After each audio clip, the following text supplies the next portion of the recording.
모든 기이한 일들이라는 제목을 한번 달아봤습니다. 먼저 이제 1절과 2절입니다. 감사와 찬양의 서원입니다. 내가 전심으로 여호와께 감사하며 주의 모든 기이한 일들을 전하리이다. 내가 주를 기뻐하고 즐거워하며 지존하신 주의 이름을 찬송하리니 했습니다. 감사하며 찬양하고 있는데 하나님께 감사하고 하나님을 기뻐하고 즐거워하고 있습니다. 우리의 인생의 목적이 뭐라고요? 하나님을 영화롭게 하고 하나님을 영원토록 기뻐하고 즐거워하는 것입니다. 주를 기뻐하고 즐거워하는 것, 지존하신 주의 이름을 찬송하는 것입니다. 우리의 신앙은 오직 하나님께 감사하는 것입니다. 다른 것이 감사하는 것이 아니라 하나님께 감사한 거예요. 다른 것이 기쁘고 즐거운 것이 아니라 주님을 기뻐하고 즐거워하는 것입니다. 그 주님의 이름만으로, 오직 하나님만으로 기뻐하고 즐거워하는 것, 그러한 우리의 인생이 될 수 있기를 간절히 바랍니다. 이어서 3절부터 6절입니다. 같이 읽겠습니다. 3절부터 6절. 내 원수들이 물러갈 때에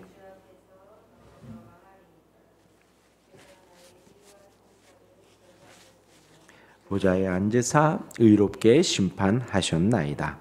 이방 나라들을 책망하시고 악인을 멸하시며 그들의 이름을 영원히 지으셨나이다. 원수가 끊어져 영원히 멸망하였사오니 주께서 무너뜨린 성읍들을 기억할 수 없나이다. 3절에서 6절은 심판자로서의 구원을 확신합니다. 하나님께서 심판하신다라는 거지요. 우리 주님은 심판자이십니다. 심판하시는데 누구를 심판하지요? 불신자들을 심판합니다. 저와 여러분들, 우리들은 어떻게 심판하시죠? 구원으로 심판을 하십니다. 그래서 원수들은 넘어져 망합니다 라고 해요. 그래서 주 앞에서 원수들은 넘어져 망합니다. 그런데 내 원수들이 물러갈 때에 주님을 믿고 주님을 사랑하고 신뢰하면 주 앞에 더 가까이 가죠. 그러나 주님을 믿지 않는 자들은 물러갑니다. 주님 앞에서 멀어지고 주님 앞을 떠나지요. 그러할 때에 주 앞에서 넘어져 망합니다. 이어서 이방 나라들을 책망하십니다. 이방 나라들은 책망을 당하고 또 악인들은 멸망을 시킵니다. 주께서 나의 의와 송사를 변호하셨으며 보좌에 앉으사 의롭게 심판하십니다. 의로운 자들은 그 의로운 심판을 기다립니다. 주를 믿는 자들은 하나님의 구원을 기다립니다. 그래서 주께서 나의 의와 송사를 변호하셨으며 했어요. 그러니까 우리 성령께서 파라클레토스라고 했습니다. 우리의 변호자가 되신다고 또 했습니다. 또 우리 예수님이 이 땅에 오셔서 우리의 변호자가 되신다 했습니다. 나의 의와 나의 송사에 대해서 우리 주님이 하나님 앞에 하나하나 다 변호하십니다. 후에 이방 나라들 믿지 않는 사람들은 어떻게 해요? 책망하셔요. 하나님을 떠난 악인들은요 멸하십니다. 그들의 이름을 영원히 지우십니다. 저와 여러분들의 이름은요 생명책에 영원히 기록이 되지요. 기록이 되지만 악인들의 이름은 지워집니다. 책망을 당하고 혼난다는 거죠. 멸망을 당하게 됩니다. 이어서 6절에 원수가 끊어져 영원히 멸망하였사오니 주께서 무너뜨린 성읍들을 기억할 수 없나이다 했어요. 원수들은 끊어집니다. 멸망당합니다. 주님은 악인들의 무너뜨린 성읍들을 기억할 수 없습니다. 저와 여러분들은요, 의인들은 기억을 하시지요. 기억하고 구원하십니다. 이어서 7절에서 12절까지입니다. 영원한 왕의 통치와 피난처에 대해서 말을 합니다. 우리 7절부터 12절입니다. 한 절씩 보면요. 여호와께서 영원히 앉으시며 심판을 위하여 보좌를 준비하셨도다. 지금 이 시편 기자가 하나님이 얼마나 놀라운 분인지를 아는 겁니다. 영원히 앉으셨습니다. 영원한 보좌에 있고 심판을 위하여 보좌를 준비하셨습니다. 그 왕 위에, 온 세상의 왕 위에 보좌에 앉아 계시다라는 거예요. 그러면서 고백하기를 공의로 세계를 심판하시며 정직으로 만민에게 판결을 내리리로다. 하나님이 어떠한 분인지 정확히 아는 것이죠. 공의로운 분이시고 정직한 분이시라는 것입니다. 하나님이 공의롭기에, 하나님이 정직하기에 그 정직과 공의로 판단하고 살아간 이 세상을 심판하신다라는 걸 알기에 그런 사람은 어떻게 살까요? 이 땅에서 공의롭게 살아가고 이 땅에서 정직하게 살아가는 거예요. 우리 하나님이 정직으로 공의로 심판하시는 것을 선포하고 공언하고 고백하고 있는 것이지요. 여호와는 압제를 당하는 자의 요새이시오 환난 때의 요새이시로다. 압제를 당하고 환난을 당하는 다윗과 의인들, 그들에게 있어서 우리 하나님은 요새가 됩니다. 방패가 되고 숨을 그 성읍이 되어지는 거지요. 이어서 10절에 여호와여 주의 이름을 아는 자는 주를 의지하오리니 이는 주를 찾는 자들을 버리지 아니하심이니이다. 아까 그랬습니다. 처음에 시작하며 여호와께 감사하고 주를 기뻐하고 즐거워한다 라고 했습니다. 왜요? 주의 이름을 알기 때문입니다. 하나님이 어떤 분이신지 알기 때문에 그 주님의 이름만으로도 기쁘고 즐거운 거예요. 주의 이름을 아는 자는 주를 의지합니다. 저와 여러분들 우리 모두가 평생에 할 일들은 주의 이름을 알아가는 거예요. 주님이 어떤 분인지 알아가는 것입니다. 어떻게 알아간다고요? 성경으로 알아가요. 어떻게 알아간다고요? 성령께서 우리를 가르쳐 주십니다. 그 주님의 이름을 아는 자는 의지합니다. 알다라는 것은 전인적인 안다라는 거예요. 우리의 모든 것을 다해서 아는 것입니다. 주님과 교제하고 교감하며 아는 것입니다. 그런 자는 주를 의지합니다. 그리고 주를 찾는 자를 버리지 않으십니다. 우리는 영원히 주님을 찾습니다. 주님의 이름을 부릅니다. 주님을 의지합니다. 그러할 때에 우리 주님은 버리지 않으시고 보듬어 주시고 치료해 주시고 강건케 하시고 다시금 세워 주시고 인도해 주십니다. 이어서 11절입니다. 너희는 시온에 계신 여호와를 찬송하며 그의 행사를 백성 중에 선포할지어다. 여호와를 찬송하고 백성 중에서 선포하고 찬송하고 찬양하라는 거예요. 우리 하나님이 얼마나 위대한 분이신지, 우리 하나님이 얼마나 놀라운 분이신지 고백하고 찬송하고 찬양하라는 것입니다. 이어서 12절입니다. 피 흘림을 신문하시는 이가 그들을 기억하시며 가난한 자의 부르짖음을 잊지 아니하시는도다. 피 흘리고 가난한 자, 우리 하나님은 약한 자의 친구가 되어 주십니다. 약한 자를 돌봐주시고 인도해 주십니다. 그리고 예수님이 이 땅에 오셔서 이 사역을 그대로 감당하셨지요. 그때 당시에 친구가 없고 힘들고 간구하고 그러한 자들에게 친구가 되어 주시고 함께 식사를 하고 고쳐 주시고 인도해 주셨지요. 구원해 주셨지요. 가난한 자의 부르짖음을 잊지 않으시고 돌보신다라는 것입니다. 우리의 마음이 이러하다라는 거예요. 성도들이 이 땅을 살아가며 피 흘림을 당하며 살아가고 가난하게 살아갑니다. 무엇에 가난한가요? 주의 의에 가난한 거예요. 의에 줄이고 목이 마른 거예요. 하나님의 은혜에 갈급하며 살아가는 겁니다. 그러한 자를 우리 주님은 잊지 않으십니다. 이어서 13절부터 18절까지입니다. 과거의 하나님의 구원에 대한 간증을 말을 하고 있습니다. 우리 한 절씩 보면요. 그러니까 지금 7절부터 12절까지는 여호와께서 영원히 앉으셨고 공의로 세계를 심판하신다라고 선포했습니다. 그리고 이제 13절부터는 여호와여 내게 은혜를 베푸소서 나를 사망의 문에서 일으키시는 주여 나를 미워하는 자에게서 받는 나의 고통을 보소서.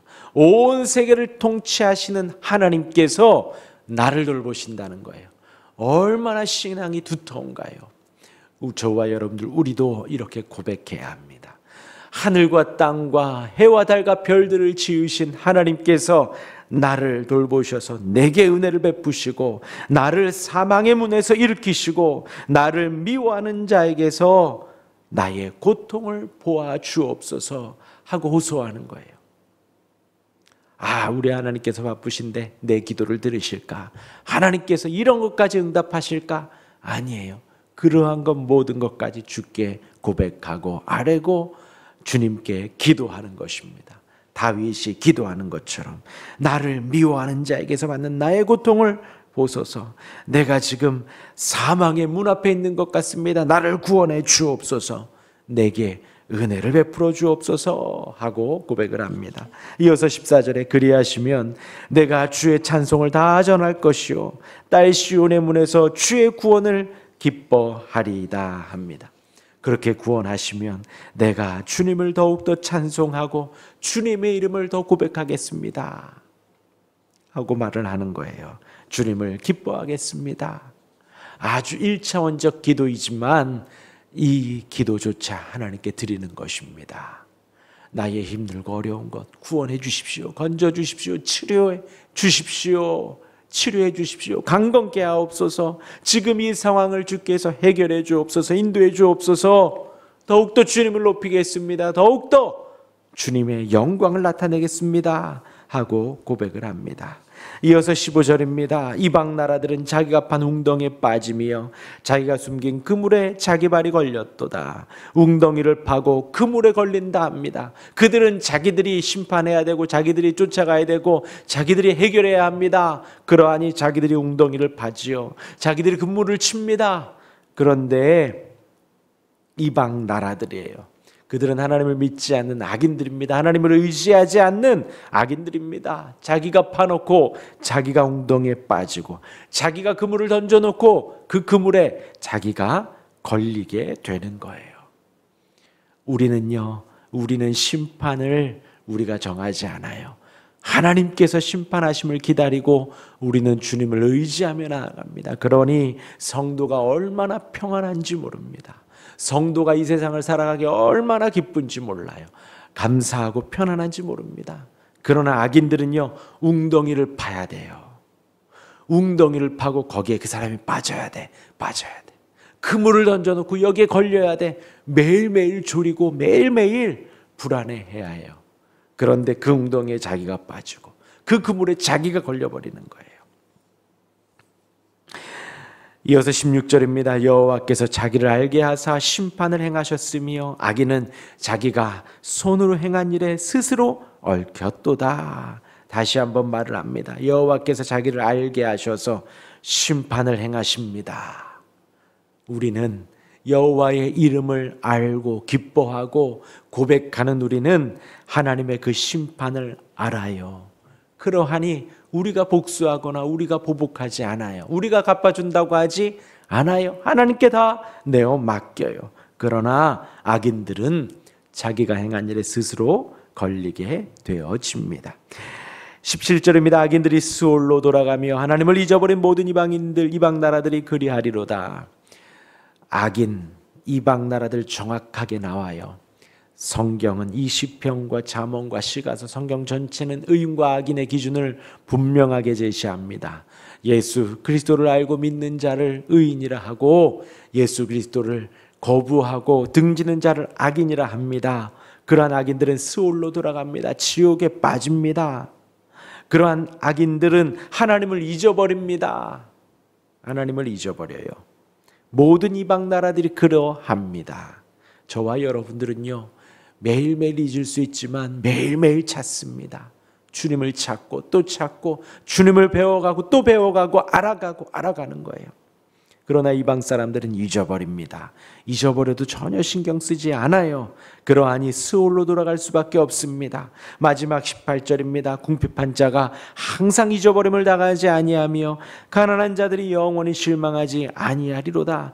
궁핍하고 가난한 자, 하나님 앞에 잊어버림을 당하지 않습니다. 그들은 실망하지 않습니다. 왜요? 하나님을 구하기 때문이에요. 하나님 앞에 궁핍하여 항상 하나님을 찾습니다. 하나님 앞에 항상 가난한 마음이 가난한 심령이에요. 하나님을 찾음에 하나님의 의가, 하나님의 지식이, 하나님의 기쁨이 늘 가난한 겁니다. 주여, 줄이고 목마르니 나를 채워주옵소서. 나의 의로 채워주시고 배불리 해주옵소서 하는 거예요. 하나님의 은혜를, 하나님의 공의를 날마다 궁핍해하고 가난해하기에 하나님은 그런 하나님의 백성들을 실망시키지 않고 구원해 주시는 것입니다. 마지막 19절과 20절입니다. 여호와여 일어나사 인생으로 승리를 얻지 못하게 하시며, 세상 인생을 말을 하는 거예요. 이방 나라들이 주 앞에서 심판을 받게 하소서. 여러분, 놀라운 고백이에요. 하나님 앞에 일어나소서 하고 즉각적인 행동을 요청하는 것입니다. 일어나셔서 심판을 행해달라고 명령형으로 기도하고 있는 것입니다. 인생이 승리하면요, 하나님이 패배했다라는 거예요. 우리가 이 땅을 살아가면 나의 인생 내가 승리하리라 하고 내 이름을 드러내며 살아갈 때에 내 안에 계신 하나님은 패배하게 돼 있어요. 반대가 되어야 하지요. 주여, 나의 인생으로 패배하게 하시고 하나님의 인생으로 내 안에 승리케 하여 주옵소서 하고 고백을 하는 것입니다. 이방 나라들, 그러한 사람들이 바로 이방 나라들입니다. 주 앞에서 심판을 받게 되는 거예요. 세상 사람들은 자기 인생이 전부인 양 살아갑니다. 세상 사람들은 자기가 승리해야 되고, 자기가 이겨내야 되고, 자기가 성취해야 되고, 자기가 키워가야 되고, 자기가 다 이겨내야 돼요. 그러한 인생, 승리를 바라며 나아가지요. 그러나 인생으로 승리를 얻지 못해야 합니다. 인생은 패배하여야 우리 안에 하나님이 살아가요. 안식일은 어떤 날인가요? 안식하는 날입니다. 우리의 생각을 쉬는 날이에요. 우리의 욕심을 쉬는 날이에요. 우리의 일을 쉬는 날입니다. 그러면 누가 일하셔야? 하나님께서 일하시고, 하나님께서 알게 하시고, 하나님이 인도해 가시는 거예요. 하나님이 영광 받는 날이 안식일이에요. 마찬가지입니다. 우리의 인생 속에서 우리의 욕심과 탐욕과 우리의 생각과 마음을 내려놓고 하나님이 일하시고 하나님이 승리하도록 내어드려야 합니다. 이어서 20절 마지막입니다. 여호와여 그들을 두렵게 하시며 이방 나라들이 자기는 인생뿐인 줄 알게 하소서. 이방 나라들, 믿지 않는 사람들이 주장하는 것 자신이 하나님인지 아는 것입니다. 자기가 하나님이 되어서 자기가 승리해야 되고, 자기가 하나님이 되어서 통치하고 다스려야 합니다. 그런데 저와 여러분들은 왜 하나님을 의지하지요? 인생이 아무것도 아닌 걸 알기 때문에 그래요. 인생은 유한하고 인생은 한계가 있다는 것을 우리는 알기에 무한하신 하나님을 의지하고 영원히 있는 걸, 영원을 주신 하나님을 바라보고 고백하는 것입니다. 그러하니 우리는 하나님을 의지할 뿐이에요. 그러나 이방 나라들은요, 그 하나님을, 무한하신 하나님을, 영원하신 하나님을 부인하고 인생만 의지하며 날아갑니다. 그러니 지금 다윗이 고백하는 거예요. 그들을 두렵게 하시고 그들이 인생일 뿐임을 알게 해 주옵소서 하고 말을 하는 것입니다. 저와 여러분들은 이걸 알아요. 세상의 인생은 그냥 인생일 뿐이에요. 우리는 무한하신 하나님을, 한계가 없는 영원한 하나님을 알기에 그 하나님을 의지하는 것입니다. 우리 안에 모든 기이한 일들을 행하신 하나님, 그 하나님을 감사하고 기뻐하고 즐거워하는 우리 모두가 되기를, 오늘 하루가 되시기를 주님의 이름으로 축원합니다. 아멘. 기도하겠습니다.